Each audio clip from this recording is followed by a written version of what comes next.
No power on earth can stop India from becoming a $35 trillion economy. Millions of Indians are chanting, Modi hai to mumkin hai. वो अपने prime minister के साथ हैं अपने country के लिए, जैसे मैंने कहा कि 2 लाख करोड़ जो वो कह रहे हैं हम गुजरात में नेक्स्ट 5 इयर्स में इन्वेस्टमेंट करेंगे, तो आप देखेंगे कि गुजरात कहाँ पहुंचता है और फिर इंडिया जो है मजीद आगे कहाँ पहुंचता। मुकेश अंबानी के हवाले से उन्होंने कहा कि 2047 तक 35 ट्रिलियन डॉलर की भारतीय इकोनॉमी हो गई। बिजनेसमैन है इंडिया के, उनका कहना ये है कि जी 2047 तक जो है वो सिर्फ गुजरात, अगर हम गुजरात स्टेट की बात करें तो सिर्फ गुजरात की इकोनॉमी, भारत के जो स्टेट है गुजरात, उसकी इकोनॉमी जो है वो तकरीबन 3 ट्रिलियन डॉलर तक पहुंच जाएगी। और इसके साथ साथ उनका ये भी कहना है कि जी 2047 तक, यानी कि जब 100 साल पूरे हो जाएंगे आजादी मिले हुए भारत को, यानी 1947 से 2047 तक, उस वक्त तक 35 ट्रिलियन डॉलर की इकोनॉमी बन चुका होगा।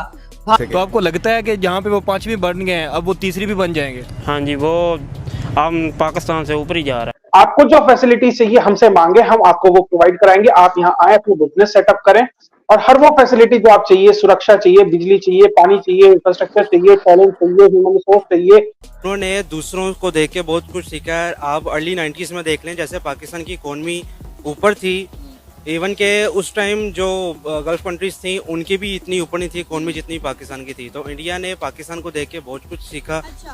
वहाँ से उन्होंने अपनी इकोनॉमी को स्टेबल किया, ग्रोथ उनकी आज देख लें दुनिया की टॉप 5 बेस्ट इकोनॉमीज में इंडिया आता है और पाकिस्तान टॉप 40 में भी।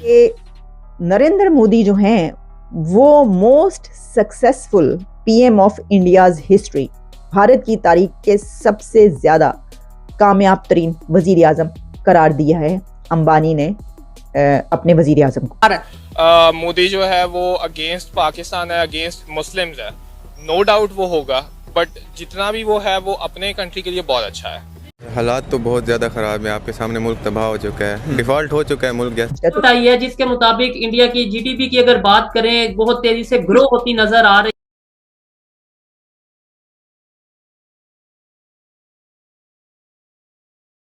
जय हिंद, नमस्कार दोस्तों। तो दोस्तों भारत आने वाले 15 से 20 सालों के अंदर दोस्तों भारत की इकोनॉमी 35 ट्रिलियन डॉलर हो जाएगी दोस्तों। मतलब अभी हाल फिलहाल में हम 5वें नंबर पर हैं, पर आने वाले टाइम में तीसरे, दूसरे, पहले नंबर पे भी पहुंच जाएंगे। जितनी स्पीड से हमारी जीडीपी बढ़ती जा रही है, जितना हम इकोनॉमिक पावर बढ़ते जा रहे हैं। अभी बाहर विदेश के प्रेसिडेंट गुजरात गए थे मीटिंग के लिए दोस्तों, तो वहां पे मुकेश अंबानी ने बयान दिया है कि दोस्तों हमारे जो पीएम मोदी हैं वो अब तक के सबसे बढ़िया नेता है। जिसे सुन के मोदी जी तो काफी खुश हुए और पूरा भारत और पूरा वर्ल्ड ही जानता है कि मोदी जी सच में कितने बढ़िया लीडर है हम भारत के लिए, जो अपने देश को कितना ज्यादा आगे लेके जा रहे हैं, कितना ज्यादा पावर अपने भारत को दे रहे हैं। और दोस्तों दूसरी तरफ पाकिस्तान, जो कि दोनों साथ में अलग हुए हैं। और दोस्तों आने वाले टाइम में तो मेरे को ऐसा लग रहा है कि पाकिस्तान पूरा खत्म ही हो जाएगा, क्योंकि अभी उसकी जो हालत है वो बहुत ही ज्यादा बेकार हो गई है। और दोस्तों पाकिस्तान के लोग भी यही चर्चा कर रहे हैं कि भारत दिन बर दिन कितना ज्यादा बढ़ता जा रहा है आगे, कितनी ज्यादा उसकी इकोनॉमी बढ़ती जा रही है। सो दोस्तों आइए देखते हैं कि पाकिस्तान मीडिया इसके ऊपर क्या रिएक्शन करती है। कोस्ट लाइन चाहिए, मार्केट चाहिए, आपको हम सब ला के देंगे, आप यहाँ पे आइए इंडस्ट्री। तो वो हर साल जनवरी के आसपास वो होती है, तो जनवरी में ही वो समिट हो रही थी। तो उसमें जो मुकेश अंबानी है, आज भारत के सबसे अमीर व्यक्ति है, उन्होंने कहा कि भारत 35 ट्रिलियन डॉलर की इकोनॉमी 2047 तक बन जाएगा दरअसल। और गुजरात को भी उन्होंने 3 से 4 ट्रिलियन डॉलर की इकोनॉमी कहा है कि लगभग ये बन जाएगा। यही नहीं, उसके अलावा उत्तर प्रदेश 1 से 1.5 ट्रिलियन डॉलर की इकोनॉमी बन जाएगा। महाराष्ट्र ऑलरेडी 1 ट्रिलियन के आसपास है, वो 2 या 3 ट्रिलियन के आसपास आ जाएगा। तो ऐसे बहुत से राज्य हमारे यहाँ बन जाएंगे जो 1 ट्रिलियन डॉलर से बड़ी इकोनॉमी होंगे। बहुत से ऐसे देश नहीं है जिनकी 1 ट्रिलियन डॉलर की इकोनॉमी है, या कई ऐसे राज्य हो जाएंगे जिनकी स्टेट्स जिनके कई ट्रिलियन डॉलर्स की इकोनॉमी खुद में होगी। तो भारत ऐसा क्या कर रहा है, ऐसा क्या एक्सपोनेंशियली क्या किया कि एक्सपोनेंशियल राइज हुआ भारतीय इकोनॉमी में। अभी एस्टिमेट है कि हर 1 साल में या हर 1.5 साल में हम 1 ट्रिलियन डॉलर अपनी इकोनॉमी में जोड़ने जा रहे हैं। जब मोदी जी आए 2014 में, उन्होंने सबसे बड़ा रिफॉर्म ये किया कि उन्होंने इंफ्रास्ट्रक्चर के ऊपर जोर दिया। देखिए, जब तक इंफ्रास्ट्रक्चर के ऊपर आप काम नहीं करेंगे तो आप कोई इंडस्ट्री सेट कर लीजिए, बहुत अच्छी इंडस्ट्री है, लेकिन मार्केट के साथ अगर वो इंफ्रास्ट्रक्चर कनेक्ट नहीं है तो वो इंडस्ट्री क्या करेगी। तो उन्होंने क्या किया, पूरे देश में सड़कों का जाल बिछाना शुरू किया। आज के टाइम में सबसे ज्यादा नेशनल हाईवेज भारत के अंदर है। भारत दुनिया का सबसे बड़ा रोड नेटवर्क बनने जा रहा है। उसके बाद उन्होंने रेलवे नेटवर्क में बहुत अच्छा काम किया। उन्होंने फ्रेट कॉरिडोर्स बनाए कि डेडिकेटेड उन लाइंस पे सिर्फ और सिर्फ जो फ्रेट ग्रुप है, जो फ्रेट वाली ट्रेन है वो चलेंगी। तो उनकी स्पीड डबल हो गई। जहां पहले एवरेज स्पीड 40 किलोमीटर प्रति घंटा थी, अब वो 100 किलोमीटर हो गई है। तो जो सामान पहले 2 घंटे में पहुंचता था वो उससे आधे टाइम में वो कहीं पहुंच रहा है। तो ये जो कनेक्ट है, उसके बाद जो डिजिटल कनेक्ट है, आप डिजिटल कनेक्ट देख लीजिए। आज हर भारतीय के हाथ में फोन है, 500 रुपए में वो अनलिमिटेड डेटा यूज करता है। तो एक डिजिटल जो कनेक्ट आ गया है कि अभी क्या है, हर व्यक्ति के खाता है, तो सरकार को पैसा देना है तो डायरेक्ट उसके अकाउंट में जाता है। तो डिजिटल कनेक्ट जो था, आप अमेरिका जाएं, कहीं भी जाएं, वहां शायद डिजिटल इंफ्रास्ट्रक्चर इतना अच्छा नहीं है जितना आज के समय में भारत में यूपीआई जैसी चीज है। तो ये जो डिजिटल कनेक्ट था वो पूरा किया। इंफ्रास्ट्रक्चर में अगर मैं बात करूं, जब मोदी जी आए तो 70 एयरपोर्ट थे, अब 140 एयरपोर्ट है।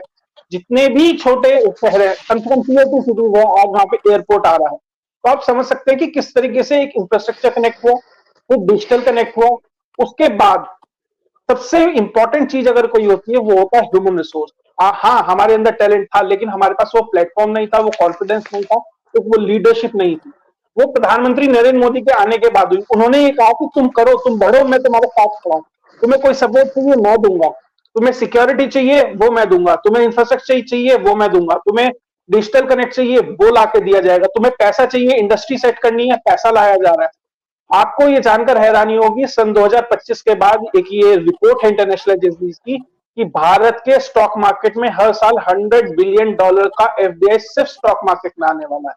तो आप सोचिए कि भारत का स्टॉक मार्केट किस तेजी से बढ़ेगा, किस तरीके से वेल्थ जनरेशन होगा। फिर अगर वो वेल्थ जनरेशन होगा तो वो कहां जाएगा, वो वापस भारत में ही आएगा, भारत की इंडस्ट्रीज में लगेगा, एजुकेशन में लगेगा। तो यहाँ का जो एक ग्रोथ है ना, वो लीनियर नहीं होगा, फिर वो एक्सपोनेंशियल होगा। जिस तरीके से चक्रवर्ती कंपाउंड इंटरेस्ट कहते हैं ना, उस तरीके से वो बढ़ता चला जाएगा।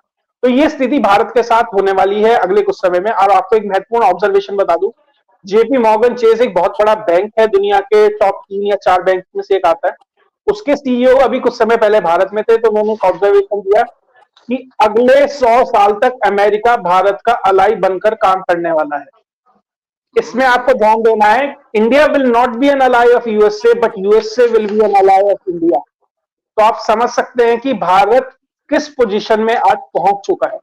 दुनिया की कोई भी ऐसी आर्म्स और एम्यूनिशंस और मिलिट्री से जुड़ी कंपनी नहीं है जो अगले कुछ साल में भारत में नहीं आने वाली है, और वो ऑलरेडी आ चुकी है। बोइंग हो, लॉकहीड मार्टिन हो, या कोई भी हो, हर कंपनी ने कम से कम ऑफिस खोलना शुरू कर दिया है। धीरे धीरे प्रोडक्शन फैसिलिटीज भी यहाँ पर आने वाली है। तो आप देखेंगे कि Bharat will be an hotbed for all these companies. Google का, एप्पल का यूएस के बाद सबसे बड़ा अगर कहीं ऑफिस है तो वो भारत में है आज के टाइम में, माइक्रोसॉफ्ट का, अमेजोन का। तो जिस तरीके से भारत आगे बढ़ रहा है, क्योंकि भारत में एक स्टेबिलिटी है जो और देशों में शायद नहीं मिलेगी। भारत में एक ह्यूमन रिसोर्स है, भारत में एक मार्केट है, भारत में एक विजन है, और सबसे अच्छी बात है कि भारत के अंदर आज के समय में किसी भी देश की अपेक्षा देखा जाए तो शांति है, पीस है। और अगले 70 साल तक का जो डिविडेंड, जो डेमोग्राफिक डिविडेंड है, कि हमें एज है कि हम एक यंगर पॉपुलेशन है और एक बड़ी यंगर और स्किल्ड पॉपुलेशन है, वो आज हमारे पास है।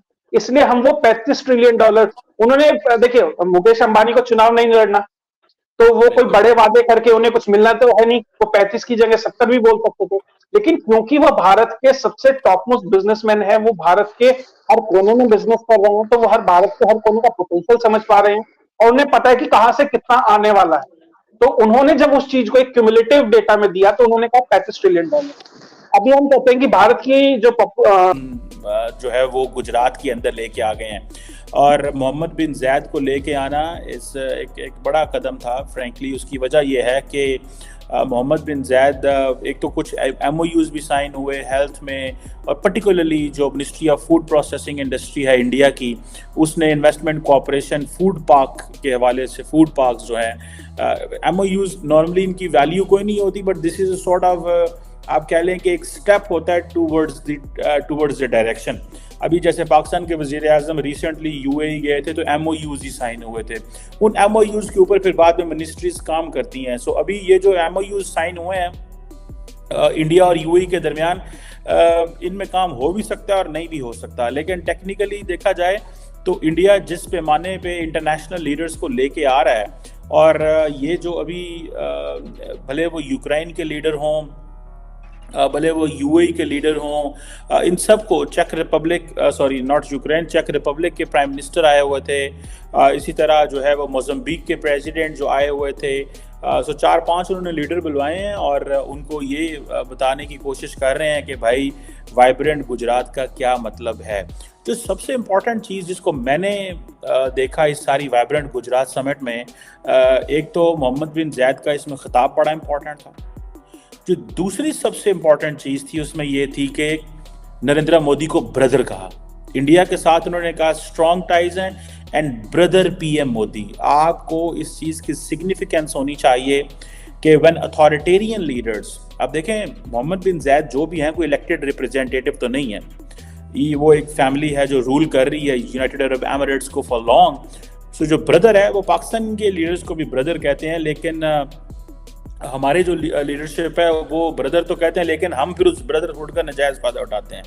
हम फिर अपने लिए फेवर्स मांग लेते हैं, हमारे लीडर्स गाड़ियां मांग लेते हैं, उनको तोहफे आ जाते हैं, वो ये इशारे देते हैं उनको कि भाई हमें ज़रा हज करवा दें, हमें तोहफे में गाड़ियां दे दें, हमें ख़तरा है तो वो मर्सिडीज़ बेच देंगे। इस तरह की चीज़ें जो है वो होती हैं, तो वो समझते हैं और फिर देन ये चीज़ें चलती हैं। लेकिन on the part of this Narendra Modi, उन्होंने कहा जी ब्रदर PM मोदी, ठीक है जी। और इसमें G20 इसमें भी उन्होंने G20 का हवाला दे दिया कि हमने किस तरह अफ्रीकन यूनियन को इंगेज किया, वो जो मोज़म्बिक इधर उधर बाकी जो बहुत सारे कुछ अफ्रीकन मेरा ख्याल है लोग भी आए हुए थे, अफ्रीकन मुल्क में लोग भी आए हुए थे, कंपनियां भी आई हुई थी। मोदी साहब ने भी UAE प्रेसिडेंट को ब्रदर कहा, ठीक है जी। और ये obviously these were the optics which Pakistan would have never wanted कि इंडिया इतना ज़्यादा करीब हो जाए अरब। अगर दोस्तों आपको वीडियो अच्छी लगी हो तो प्लीज़ इसको लाइक कर देना, कमेंट जरूर करना, अपनी राय जरूर बताना कि क्या लगता है क्या होगा, और सब्सक्राइब कर लेना ऐसी न्यूज़ देखने के लिए। और दोस्तों 1 लाइक जरूर कर देना, क्योंकि यार वीडियो बहुत मेहनत से बनती है, बहुत ज़्यादा रिसर्च करके लाना पड़ता है, बहुत मेहनत लगती है, तो आपका 1 लाइक मेरा कॉन्फिडेंस बढ़ा देगा। बाकी मिलता है अगली वीडियो में। जय हिंद, जय भारत।